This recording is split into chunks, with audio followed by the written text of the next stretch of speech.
जय हिंद बच्चों। आज की क्लास में हम सामाजिक विज्ञान कक्षा 10 सामाजिक विज्ञान बहुविकल्पी प्रश्न करेंगे। पहला अध्याय जो है आपका यूरोप में राष्ट्रवाद, यानी कि यूरोप में जितने भी राष्ट्रवाद हुए थे उन्हीं पर हम 1 नंबर के प्रश्न करने वाले हैं। आप लोग को पता ही होगा कि 20 नंबर के आपके सभी सब्जेक्ट में 1-1 नंबर का क्वेश्चन पूछता है, जो बहुत ही महत्वपूर्ण होता है। तो चलिए क्लास को शुरू करते हैं। तो देखिए, सबसे पहला प्रश्न है इसमें आपका, इनमें से किस वर्ष फ्रांस में नागरिक संहिता, जिसे नेपोलियन की संहिता के नाम से भी जाना जाता था, का उदय हुआ। यानी कि फ्रांस का उदय इसमें कह सकते हैं, या नेपोलियन की संहिता के नाम से भी जाना जाता है। फ्रांस का उदय कब हुआ था?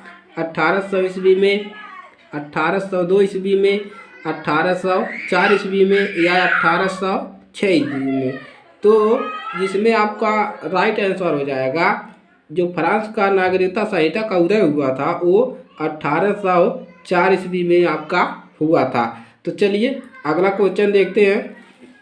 अगला क्वेश्चन आपका है, देखिए चलिए अगला क्वेश्चन है आपका, फ्रांस में गणतंत्रता की घोषणा किस वर्ष हुई थी? देखिए 2020 में एक क्वेश्चन पूछा हुआ है कि फ्रांस में गणतंत्र की घोषणा किस वर्ष हुई थी। यानी कि जैसे हमारे देश में गणतंत्र दिवस मनाया जाता है, तो फ्रांस में कब की गई थी गणतंत्र दिवस की घोषणा? 1815 ईस्वी में, 1830 ईस्वी में, या 1848 ईस्वी में, 1871 ईस्वी में। तो किसमें की गई थी? 1848 ईस्वी में जो फ्रांस की घोषणा की गई थी। चलिए इसका राइट आंसर हो जाएगा क्या?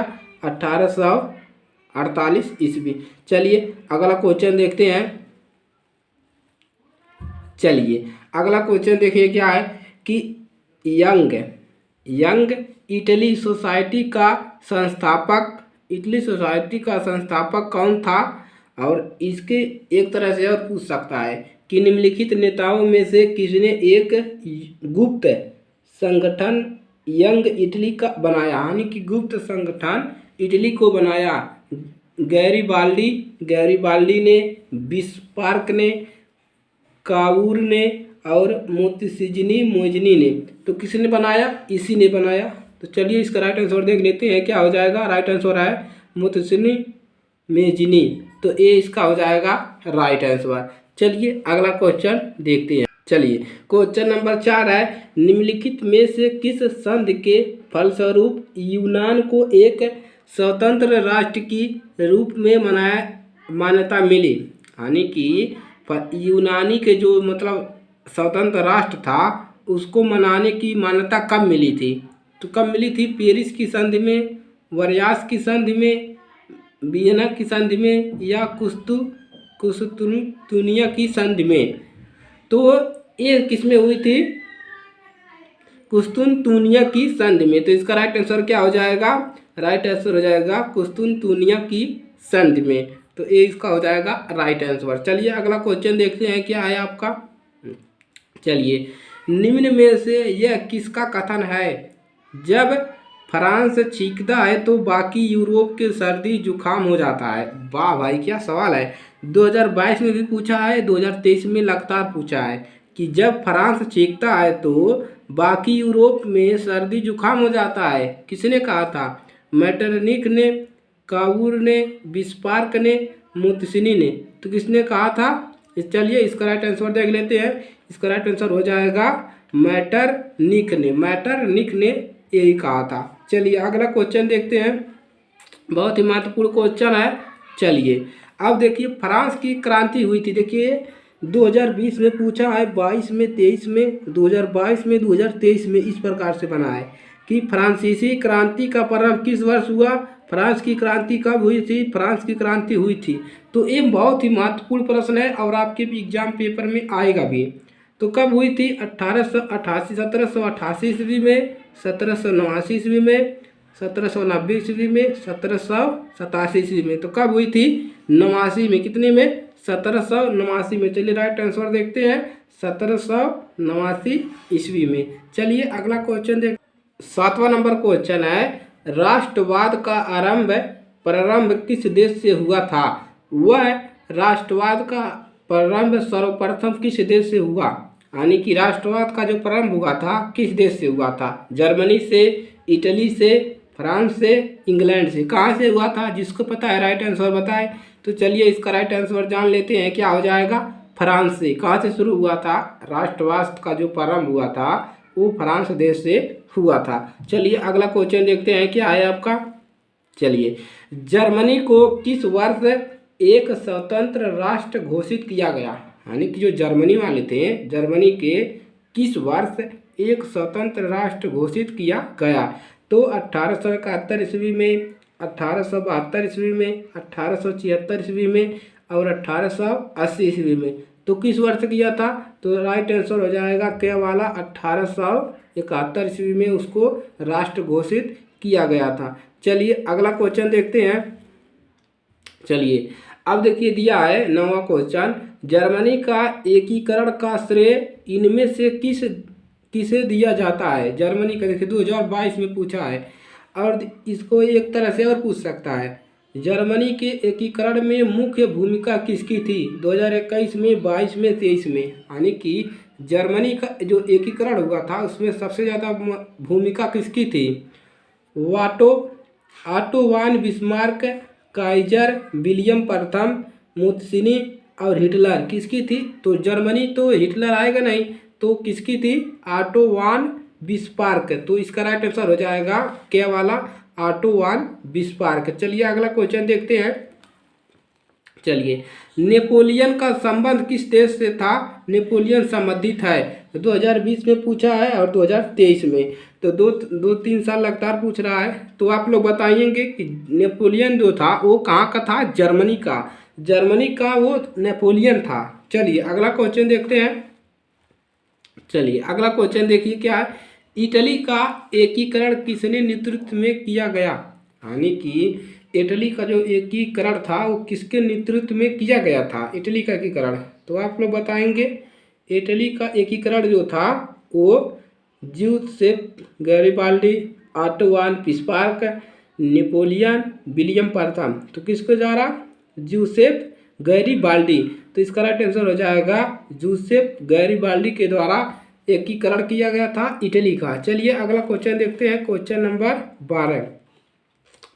तो 1848 की फ्रांसीसी राज्य क्रांति के फलस्वरूप क्या हुआ था? निरंकुश राजतंत्र की स्थापना हुई, सीमित राजतंत्र की स्थापना हुई, गणतंत्र की स्थापना हुई। तो किसकी हुई थी? देखिए फ्रांस में 1848 में कहाँ पर हुआ था? हाँ, गणतंत्र की स्थापना हुई थी। किसकी स्थापना? गणतंत्र की स्थापना। तो इसका राइट आंसर हो जाएगा गणतंत्र की स्थापना, यानी कि राइट आंसर हो जाएगा चौथा वाला। चलिए अगला क्वेश्चन देखते हैं। देखिए, जर्मन संस्कृति में ओक्स जिस्ट का आशय था। जर्मन संस्कृति में ओस्ट ईस्ट का आशय क्या था? राष्ट्र, संविधान, आम जनता, संसद। तो क्या था? राष्ट्र था। जर्मन संस्कृति में उत्कृष्ट का आशय था राष्ट्र। तो पहला वाला आपका हो जाएगा राइट आंसर। चलिए अगला क्वेश्चन देखते हैं। अगला क्वेश्चन है, संसदीय प्रजातंत्र की स्थापना किस देश में सर्वप्रथम हुई? संसदीय प्रजातंत्र की स्थापना किस देश में हुई? इटली में, इंग्लैंड में, फ्रांस में, जर्मनी में। तो कहाँ पर हुई सबसे पहले? संसदीय प्रजातंत्र की स्थापना इंग्लैंड में। तो इसका राइट आंसर जाएगा ख वाला, इंग्लैंड। चलिए अगला क्वेश्चन देखते हैं। अगला क्वेश्चन है 15 नंबर, जियुसेप्पे मुत्सोलिनी द्वारा स्थापित गुप्त संगठन था, 2022 में पूछा है। तो क्या था? Young Italy, young France, young Prussia, young Germany. तो क्या था? Young Italy. कहाँ पर गया young Italy? Young Italy. Giuseppe Mussolini कहाँ के थे? इटली के ही थे, तो इटली वाला ही आ जाएगा। चलिए अगला क्वेश्चन देखते हैं। अब देखिए, नेपोलियन की पराजय कब हुई? जो नेपोलियन थे उनकी पराजय कब हुई? तो आप लोग बताएंगे। और जो नेपोलियन कहाँ के थे? नेपोलियन वो फ्रांस के थे। नेपोलियन जो थे फ्रांस के थे, और उनकी हार कब हुई ये पूछ रहा है। 1814 में, 1815 में, 1816 में, 17 में। कब हुई थी? तो 1815 में नेपोलियन की हार हुई थी और नेपोलियन जो थे फ्रांस के रहने वाले थे। चलिए अगला क्वेश्चन देखते हैं। चलिए अब सब क्वेश्चन नंबर 17, ऑटो वान बिस्मार्क का संबंध किस देश से था? तो इटली से, जर्मनी से, फ्रांस से, ब्रिटेन। तो ऑटो वान कहाँ के थे? जर्मनी के थे, तो इसका राइट आंसर हो जाएगा जर्मनी। चलिए अगला क्वेश्चन। तो अगला क्वेश्चन है, निम्नलिखित में से किस 1871 में जर्मनी का प्रथम साम्राज्य किया गया? यानी कि किसको किया गया? सम्राट किया गया। तो किसको किया गया? विलियम प्रथम को, विलियम द्वितीय को, फेडरिक विल्हेम प्रथम को, फेडरिक विल्हेम को। तो इसमें किसका किया गया? विलियम प्रथम को इसको किया गया। चलिए अगला क्वेश्चन देखते हैं। अगला क्वेश्चन है, 1889 में फ्रांस किस प्रकार का राज्य था? 1889 में फ्रांस जो था किस प्रकार का राज्य था? असीमित राजतंत्र, सीमित राजतंत्र, प्रजातंत्र, गणतंत्र। कौन सा था? सीमित राजतंत्र था। क्या था? सीमित राजतंत्र। तो हो जाएगा ए वाला, गे वाला राइट आंसर। चलिए निम्नलिखित में से किसे 1871 में जर्मन का प्रथम सम्राट घोषित किया गया? प्रथम सम्राट किसको घोषित किया गया? तो काइजर विलियम प्रथम। किसको? काइजर विलियम प्रथम को, यानी कि उनको पहला साम्राज्य जो है सम्राट घोषित किया गया। चलिए अगला क्वेश्चन देखते हैं। 1861 में एकीकृत इटली का सम्राट किसे घोषित किया गया? एमेनुअल द्वितीय को। किसको किया गया? एमेनुअल द्वितीय जो हो जाएगी अपना राइट आंसर हो जाएगी। चलिए अगला क्वेश्चन देखते हैं। निम्नलिखित में से कौन सा 1804 के नेपोलियन कोड में नहीं गया था? कौन नहीं गया था? जन्म से प्राप्त विशेष अधिकार, सामंती अवस्था का अंत, संपत्ति का अधिकार, कानून के सक्षम समान। तो जन्म से प्राप्त विशेषाधिकार, तो पहला वाला आपका हो जाएगा राइट आंसर। चलिए अगला क्वेश्चन देखते हैं। जिउसेppe मुस्सोलिनी का संबंध था? कहाँ से था?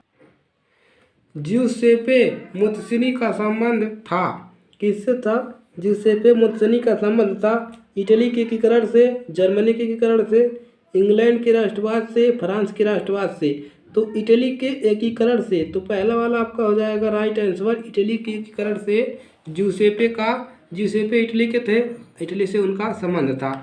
अब चलिए अगला क्वेश्चन है, विनिया की संधि कब हुई थी? ये मोस्ट इम्पोर्टेंट प्रश्न है आपका। विनिया की संधि कब हुई थी? 1814 में, 1815 में, 1816 में, 1817 में। तो किसमें हुई थी? 1815 में विनिया की संधि हुई थी। तो इतना ही आपका जो है महत्वपूर्ण प्रश्न है आपके पहले चैप्टर में यूरोप के राष्ट्रवाद में।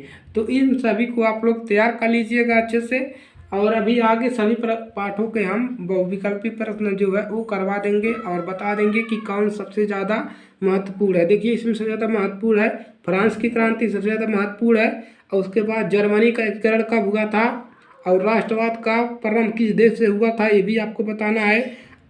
और मेन टॉपिक है आपका नेपोलियन, यानी कि नेपोलियन थे वो कहाँ के थे, और उनका जो यानी कि युद्ध का उन्होंने कब हारी थी, यानी कि वो पराजय कब हुए थे, इसको याद रखना है। तो ये 4-5 क्वेश्चन इस चैप्टर के आपके महत्वपूर्ण है और ये आ सकते हैं। तो चलिए आज के लिए सिर्फ इतना ही, मिलेंगे अगली क्लास में। अगर ये क्लास अच्छे लगे तो वीडियो को लाइक करिए और चैनल को सब्सक्राइब करिए। चलिए मिलेंगे अगली क्लास में।